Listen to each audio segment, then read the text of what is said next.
Hi எல்லாருக்குமே நமஸ்காரம். கார்த்தால 3:45 எழுந்திருந்தாச்சு. என்னன்னா ராத்திரி போட்டதுபடி அப்படியே இருந்தது. வந்தது டயர்ட் ஆகிடுது. சாப்பிட்டுட்டு எங்கள் ஆத்துக்காருக்கும் 2 அடை வந்து கொடுத்துட்டு நான் பாட்டுக்கு படுத்துட்டுட்டேன். படுத்துட்டு வீடியோ அப்லோட் பண்ண தான் தெரியும். அப்லோட் ஆச்சா இல்லையான்னு கூட பார்க்கல. நான் பாட்டுக்கு படுத்துட்டுட்டேன். சரி நேற்றுக்கு தான் தொடச்சாச்சே, இன்றைக்கி தொடக்கிறதுக்கு லீவ் விடுவோன்னு சொல்லிவிட்டு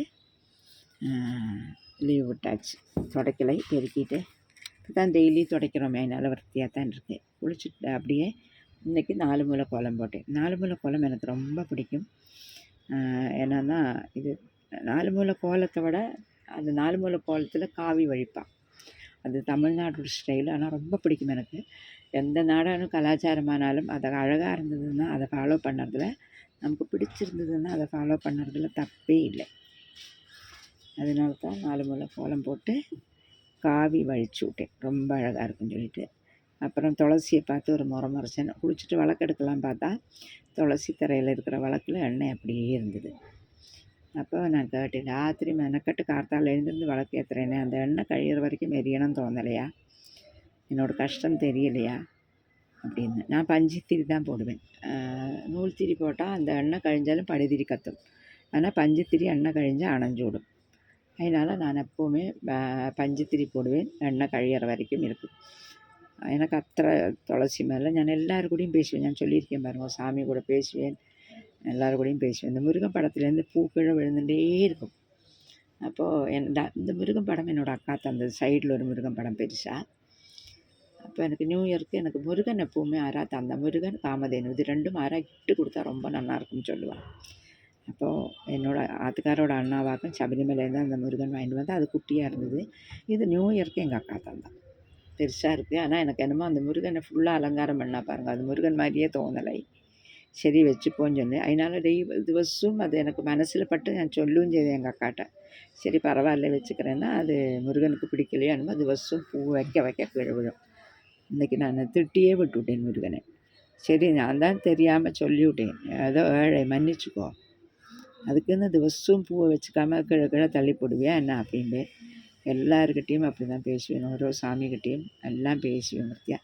எனக்கு அந்த சின்ன வேலோடு இருக்கார் பாருங்கள், அந்த முருகன் தான் பிடிக்கும். சரி நான் இது சொல்கிறது அவருக்கு பிடிக்கலையோ என்னமோ, சரி சாரிப்பா, இனிமேல் சொல்ல மாட்டேன், இனிமேல் எனக்கு பிடிச்சிக்கிறேன். நான் சொன்ன மாதிரி பிடிச்சது கிடைக்கலைன்னா கிடச்சதை பிடிச்சி வச்சுக்கிறேன். அப்படி தான் லைஃப் இல்லைலாம். இன்றைக்கி நம்மளை என்ன பண்ண போகிறோம் அப்படின்னா, கார்த்தால டிஃபன் மாவு கடை நேற்றுக்கும் துறக்கலை, பொங்கல் பண்ணிவிட்டு சட்னி பண்ணலான்னு இருக்கோம். எனக்கு பொங்கல் நான் ஒன்றுக்கு ஒன்று வச்சு விடுவேன். அரிசி ஒரு அரிசிக்கு பருப்பு இருந்ததுன்னா ஒன்றுக்கு ஒன்றே வச்சு விடுவேன். ரொம்ப நல்லாயிருக்கும். சின்ன கிளாஸில் காப்பி குடிக்கிற கிளாஸில்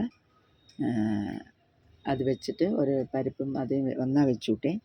கொஞ்சம் சீரகம் அதில் போடுவேன், வேகத்தையே பெருங்காயம் உப்பு எல்லாம் போட்டுட்டு, உப்பு போட மாட்டேன், சாரி, உப்பு போட்டால் அரிசி வேகாதோங்கிறது டவுட்டு, போட மாட்டேன்.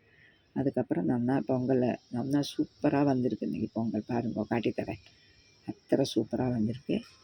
ரொம்ப டேஸ்ட்டாகவும் இருக்குது. வரையலாம் யாராவது பொங்கல் சாப்பிட அழகி பாருங்க, எங்கே படுத்துட்டுருக்காங்க, தணுக்கிறது போல் இருக்குது, கம்ப்யூட்டர் பின்னாடி போய் படுத்துட்டுருக்காங்க.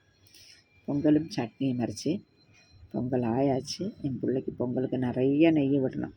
அந்த 1/2 லிட்டர் விட்டால் கூட பரவாயில்ல, அவன் சாப்பிடுவேன். நிறைய நெய் விட்டால் தான் அவனுக்கு பிடிக்கும். இல்லாட்டா என்னமோ மாதிரி இருக்கும்ப, நாக்கு ரொம்ப நீளம். அதனால் சரி சொல்லிவிட்டு நெய்யை விட்டுட்டு ரொம்ப நல்லா வந்திருக்கு பொங்கல், சூப்பராக வந்திருக்கு. எனக்கே ஆச்சரியமாக இருக்குது, இத்தனை நல்லா பொங்கல் பண்ணுறாளா நான், சமத்து குழந்தான் இல்லைலா அப்படின்னு சொல்லிவிட்டு. நேந்திரப்பழம் வாங்கி வச்சுருந்தேன் பாருங்க, அது மறந்தே போயிடுது.